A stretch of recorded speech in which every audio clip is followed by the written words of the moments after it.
ဒေါ်လာဈေးပတ်ဈေးတွေကတော့ဒီဗီဒီယိုတင်တဲ့အထိမပြောင်းလဲသေးဘူးမနေ့ကအတိုင်းပဲ73ရက်10လ2025မှာဒေါ်လာဈေးက US ဒေါ်လာ1ဒေါ်လာကို3955ကျပ် EU ကယူရို1ဒေါ်လာကို4600ကျပ် SGD စင်ကာပူဒေါ်လာ1ဒေါ်လာကို3050ကျပ်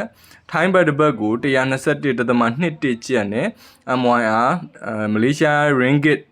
936ကျပ်ပေါ့နော်ဂျပန်ယန်ဆိုရင်လည်း26.1ခွန်ကျပ် China Yuan ဆိုရင်954ကျပ်ဆိုပြီးတော့အားလုံးဈေးတွေအသီးသီးရှိနေပါတယ်အောက်မှာတခြားသော currency တွေရဲ့ဈေးတွေကိုလည်းကျွန်တော်တို့ website မှာလာဝင်ကြည့်လို့ရပါတယ်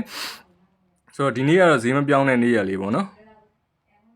အခုလိုကမ္ဘာရွှေဈေးမြန်မာရွှေဈေးနဲ့နိုင်ငံခြားငွေဈေးတွေကိုအချိန်နဲ့တပြေးညီသိကျင်နေဆိုရင်တော့ကျွန်တော်တို့ MMK2 တွေ website ကိုလှမ်းခဲ့ပါbrowser မှာကျွန်တော်တို့ mmk2.level.app လို့ရိုက်ပြီးတော့ရှာလိုက်တာနဲ့ကျွန်တော်တို့ရဲ့ website တွေကိုရောက်လာမှာဖြစ်ပါတယ်အားလုံးပဲတာယာချမ်းမြေနေ့ရက်တွေကိုပိုင်ဆိုင်ကြပါသေးဗျာ